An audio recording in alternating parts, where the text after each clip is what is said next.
Hello, dear professors, participants, and students, and welcome to the World Innovation Generation Challenge. Our team Smartinvest is really proud of taking part in such a competition, and we're researching Nokia company. Our motto is Return to Win. First of all, I want to introduce our Nokia postponers and the new executive board. My name is Boris Lavronenko, and I am a Chief Executive Officer.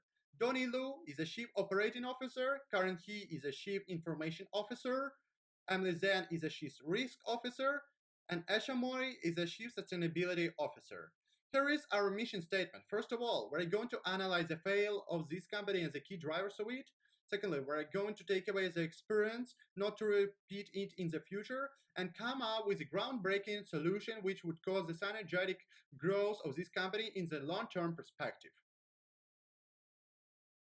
To understand why Nokia failed, we first have to take a look on the financial statistics offered by Nokia itself. Well, let's compare the stock price of Nokia with its competitor, Apple. We could clearly see from 2000 to 2009, Nokia is on a downward trend, while Apple, on the other hand, is on an upward trend. Based on this, we could conclude a relationship that Apple has an inversely proportional relationship with Nokia, meaning as Nokia drops, Apple rises. Then we generate 3 years of data using Monte Carlo simulation, and we predicted that Apple is going way higher than Nokia after 3 years. Because of this, Apple reached roughly around $100, while Nokia dropped below $50. Then let's look at the balance sheet. Based on the net income of Nokia, we can see that they generated roughly around $9,000 million in 2007, while this dropped dramatically in 2009, reaching around $300 million, 30 times below the previous net income. While its competitor, Apple, is different. Apple generates around $3,000 million in 2007, while it reaches around $8,000 million in 2009. This shows that Apple is constantly growing, while Nokia begins to fall at 2008 or 2007. Then let's take a look at the sales, profit, and research and development of Nokia so we can analyze what happened to Nokia's company. Based on Nokia's data, we can see although Nokia's sales began to increase until 2007, which is when Apple launches its first product, iPhone. Its research and development costs did not increase at all. Nokia's research and development costs stayed roughly the same. Well, even though they know Apple is going to launch their new iPhone, they did not attempt to even increase their research and development costs. This causes them harm, not good, because they are unable to innovate or to keep up with the market pace, eventually causing them to lose market share. And therefore, we concluded ever since 2007, which is when Apple launches iPhone, Nokia's began to decline. Problems with Nokia. So there are 3 structural factors. First is organizational fear. Second is Nokia's ego. And finally, lack of vision. So I'll talk about the first one, organizational fear. Tim O'Vorry, assistant professor in strategic management at Aalto University, and Teo Hyo, professor of strategy at INSEAD Singapore, conducted a qualitative study. The results were published in a 2015 paper called Distributed Attention and Shared Emotions in the Innovation Process, How Nokia Lost a Smartphone Battle. The findings showed to be a structural internal issue. The middle management was scared of telling the truth because they feared of being fired. Top managers were afraid of external environment and not meeting their quarterly targets. So people within Nokia were hurting themselves, just indirectly. Therefore, the company environment was filled with fear. The space within was broken, and the pressure outside, or the competitors, were also leading to Nokia's downfall. And then there's Nokia's ego. According to an article Where Nokia Went Wrong, published in The New Yorker, Nokia overestimated themselves and underestimated their competitors. So even after the iPhone's release, Nokia continued to insist that its superior hardware designs would win over users. In reality, their product was inferior to Apple and Android's. Moreover, they underestimated the transition into a new era. They were too thrilled and stuck in its past success. After all, they were earning more than 50% of the profits in the mobile phone industry in 2007. Therefore, they didn't think that there was a need for a change. If Nokia had not let their ego get in their way, the ending may have been different. For example, Samsung adapted to the change more cleverly and didn't end up like Nokia. Lastly is the lack of vision. Nokia's product didn't have new innovations or developments, and they didn't successfully evolve into the smartphone era. They failed to see themselves changing while there was a transition into the smartphone era. And they knew this was happening, but did not have a strategic plan to deal with change. So due to the lack of vision, Nokia fell behind and competitors such as Apple and Samsung leaped ahead. Even though they tried to catch up, it was already too late. For example, Nokia launched its own apps and a content store called Ovi in 2009, but it was no match to the experience Apple was creating for its users. So in the end, looking at the future with innovative and embracing eyes is key for a company's success to last. Steve Force's analysis. So the first thing to consider are the social and cultural factors affecting Nokia. The major cultural factor that has hurt Nokia has been the widespread adoption of smartphones and the growing use of apps. Many of the most popular apps, such as WhatsApp, are designed for more popular operating systems such as Google's Android and Apple's proprietary iOS. Nokia's decision to utilize the Microsoft Windows Phone instead of Android limited its appeal to many customers. The popular association of Apple with smartphones in some countries, such as the United States, has cut deeply into Nokia's markets by creating a generation of customers that only buy one brand. In more recent years, Nokia has had to deal with the popular misconceptions that there are only two brands of smartphones in the market, Apple and Samsung, and only two operating systems, iOS and Android. This has kept many customers from even considering purchasing Nokia. The second factor to consider is technology factor. The first thing that harmed Nokia is that Nokia do not have its own operating system. As we talked about earlier, Nokia have to use Microsoft's Windows operating system. This caused Nokia to lack the innovation they have. Second, they lack innovation. They do not have better camera qualities or better processors or even better internet connection compared to its competitor, such as Apple or Samsung. Because of one and two, this leads to poor product performances. Since Nokia do not have a good operating system and they lack innovation, they couldn't reach the younger audience or the better market for this in this case. This gradually caused Nokia to lose its overall market share and eventually enters into a decline. Environmental factors. Nokia has strong belief in improving energy emissions, though why is this hurting them? Nokia's greatest achievements by far is being recognized for being one of the major cell phone companies to show progress in keeping energy emissions low, reducing carbon footprints, and reducing e-waste. Nokia has shown success in raising awareness for e-waste in several countries such as Kenya, as well as operating the world's largest take-back program. Though, with such commitment into conserving the planet and helping reduce emissions, several issues can be identified. Like other electronic manufacturers, Nokia is faced with the problem of safely and economically disposing of its used products in an environmentally friendly manner. One costly requirement that it could face in the years ahead is laws making electronic manufacturers responsible for the disposal or recycling of used devices, a potentially costly expense, particularly if the devices use lithium batteries. Another environmental concern that could affect Nokia is increased costs for materials and components, particularly lithium batteries. Today, all Nokia mobile phones are made using materials that can be recovered and reused as materials, or to generate energy in the recycling process. but an increase in scarce products that are wanted by bigger companies makes finding parts harder, making the manufacturing process slower. For example, an increased demand for lithium for other uses such as electric cars could limit its supplies and raise Nokia's costs. Well, political factors is another important factors in the steep analysis.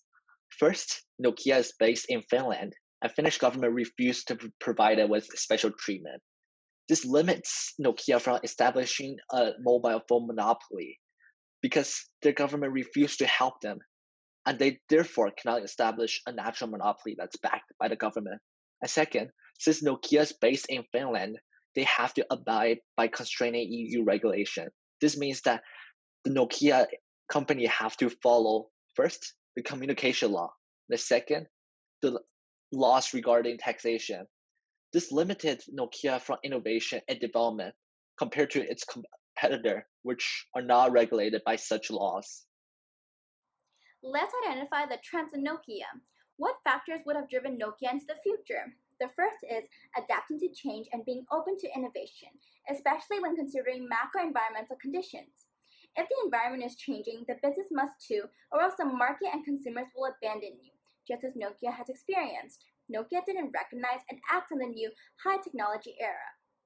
Secondly, Nokia should have a strategic plan like Apple and Samsung. They release a new version of products every year with additional features, which makes consumers excited and willing to purchase the items.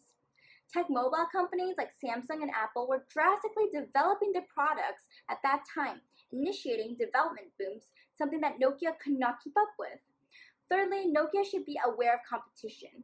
Nokia did not manage its competitive advantage. They were unable to produce better phones to match competitors' offerings because of the reasons I listed before, such as adapting to change, being innovative, and developing a strategic plan.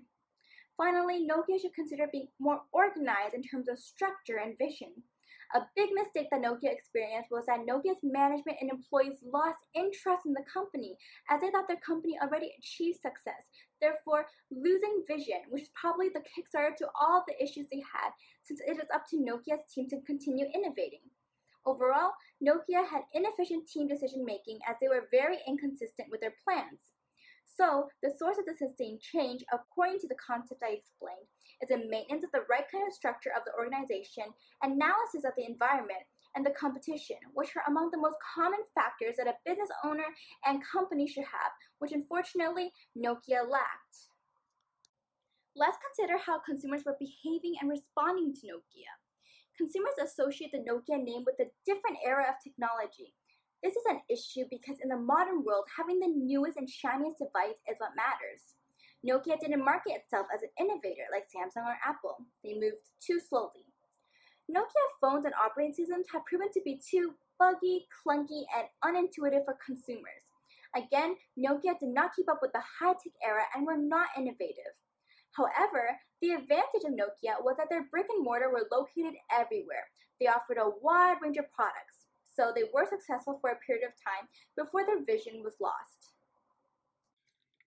Economic factor is a really important one worth being mentioned. To begin with, let's consider willingness to buy the product of Nokia. To create better consumer experience, Nokia had all the assortment in their brick-and-mortar stores and provide customers with an opportunity to test the product right in the store. As a joint sales, Nokia offered full product range in their shops with the opportunity to make contracts with the mobile network operators. Telephones were offered in bundles, which were targeted on different shares of customers. Also, there were some supplemental services like Mosh, Whitesets, Beta Labs Contact, My Nokia, guides and care contacts info, and some PR features which were free for customers and Nokia folders. What about internal factors of the company? Company was really toxic one, and at the time Nokia suffered from organizational fear. The organizational fear was grounded in a culture of temperamental leaders and frantic middle management. The middle management was scared of telling the truth because they feared being fired. Top managers were afraid of the external environment and not meeting their quarterly targets. Executives were afraid to publicly acknowledge their inferiority of Symbian and Nokia's operating systems. They knew it would take several years to develop a better operating system that could compete with Apple's iOS. Top executives were afraid of losing investors, suppliers, and customers if they acknowledged their technological inferiority to Apple. Top managers intimidated middle managers by accusing them of not being ambitious enough to meet their goals. Top managers was lied by middle management who felt telling the truth was useless. Top managers lacked technical competence, which influenced how they could access technological limitations during global setting.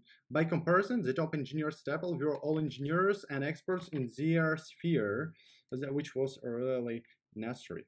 Instead of allocating resources to achievement of long-term goals such as developing a new operating system, Nokia management decided to develop new phone devices for short-term market demands, like following inciting strategy.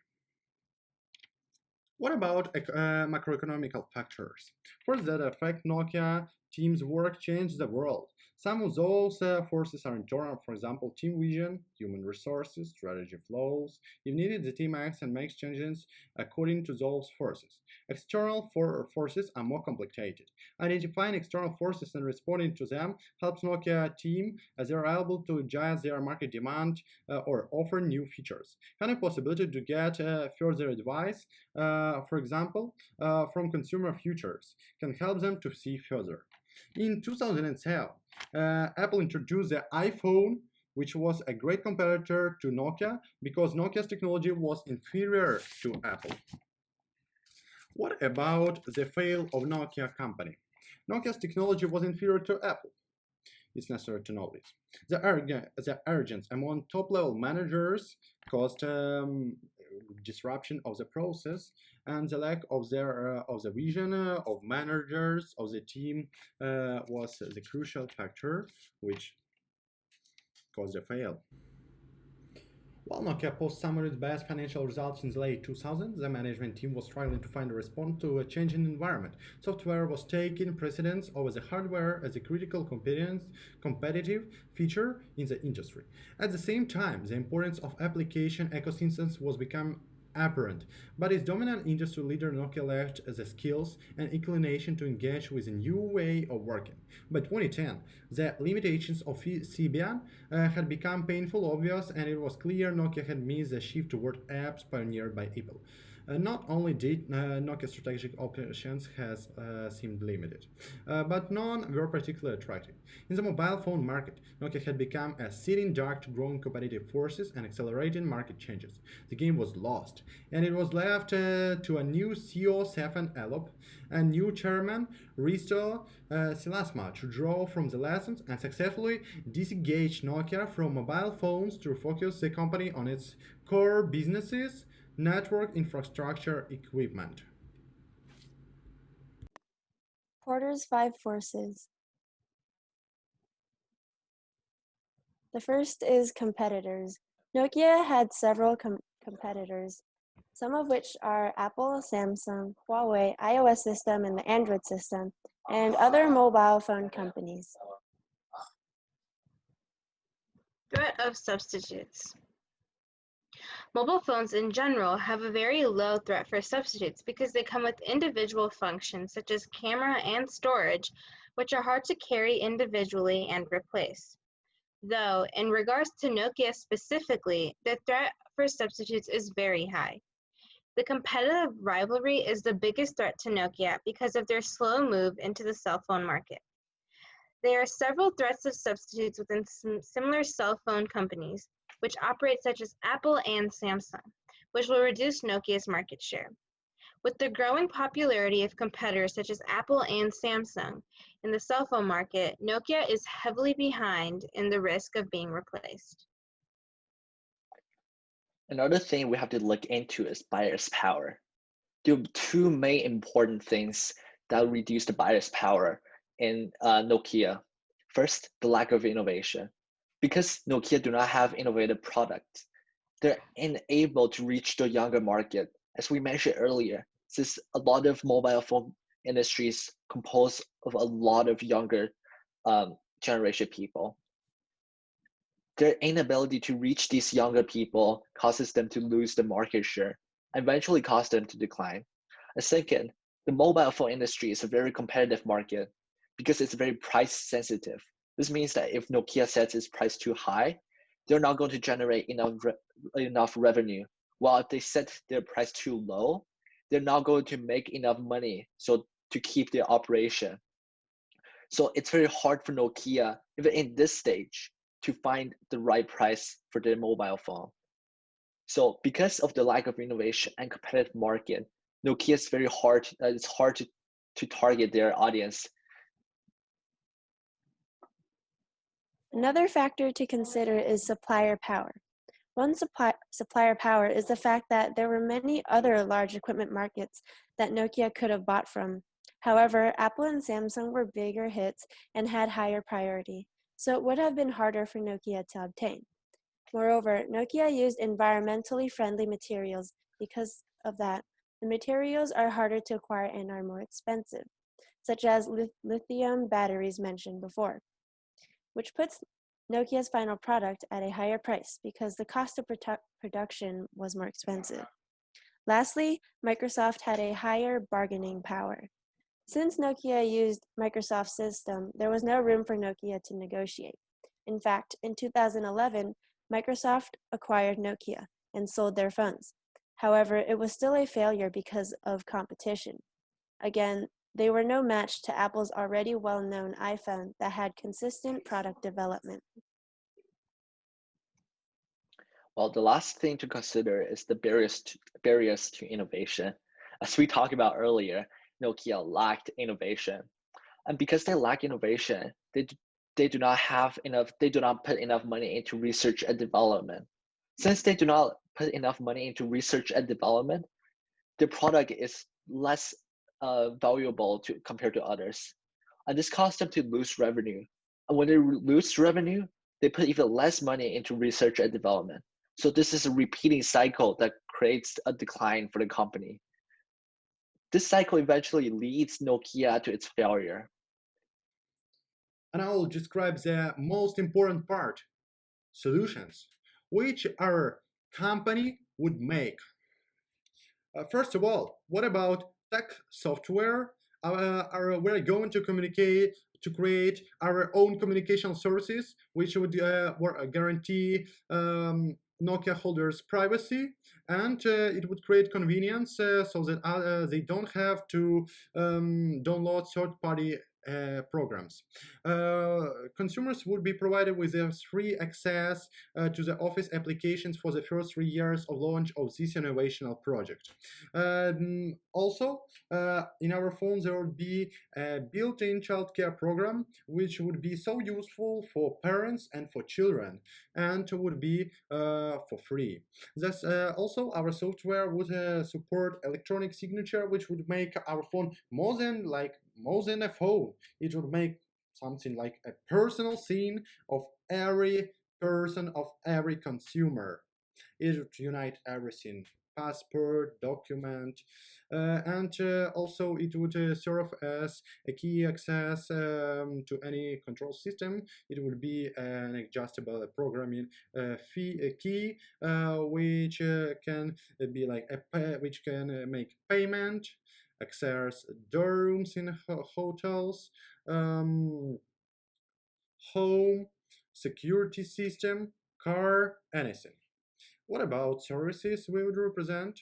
Our Nokia would support source function and call center concierge, so that any consumer of our company would be able to call and ask for help, or book or call just to book table at a restaurant, hotel room, flight, or just talk about and ask about some maybe useful information. Would give priority for our owners of Nokia in banks so that they would have don't have to wait in queues, which will last for hours. There would be very important clients in banks, WIP clients. Owners of Nokia shares would be provided with preferential free maintenance and bonus equipment purchase. so that we would effectivize the investments in our company and increase the liquidity of our company without taking any loans, which are very burdening for companies. We'll also provide people, users of Nokia, with legal support. We would provide them with lawyer for free, which is very useful in our life and really expensive. As good lawyers, they're really expensive, but we would provide them just for free, as they are our customers. Okay, our customers also would be provided with free charging, and free technical service would be provided for them for the first year of usage of their phone. They would also have an access to health consultation. They would have discounts on any product. Some, for example, Walmart, CVS, Target would sign deals with such big companies, malls.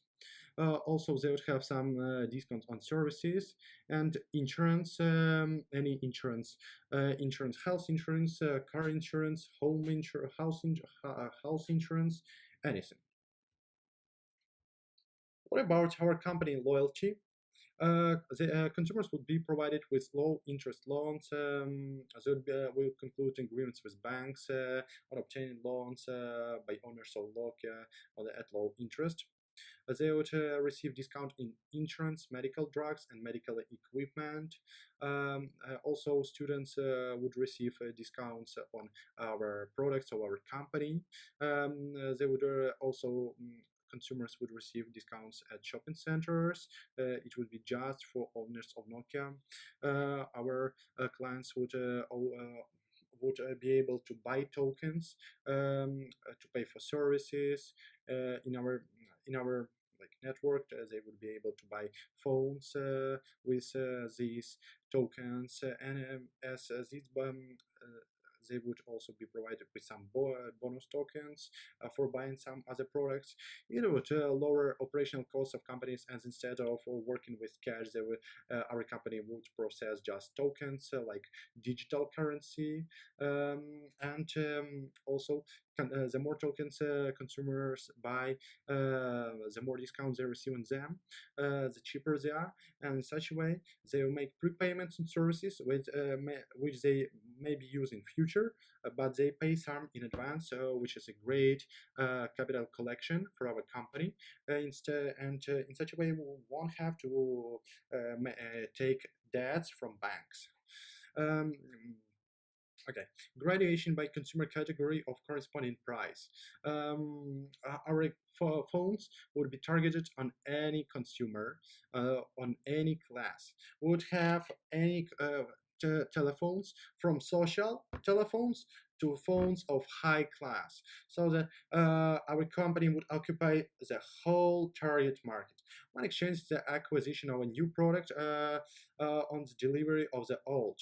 Um, Also, it's a part of loyalty, as consumers would be able to have a trading function, buy a new phone. They would be able to give their old one and receive a discount. It is a great stimulation on buying new product and increasing companies' interest. What about marketing strategy? Providing for use to state and municipal or municipal authorities or local authorities, phones, equipment at a high discount, providing them with a high degree of protection. In such a way, we would sell our phones to the government. We would lobby our company to make it more competitive and more than others companies, and would have a privilege.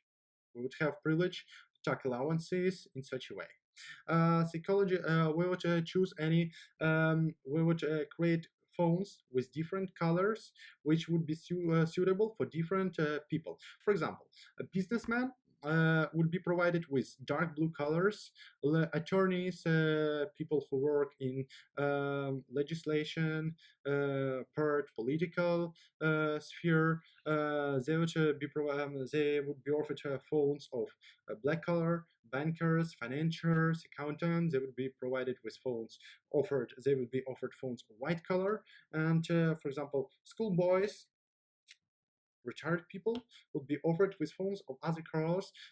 Painters or artists would be offered with phones of green color, yellow color.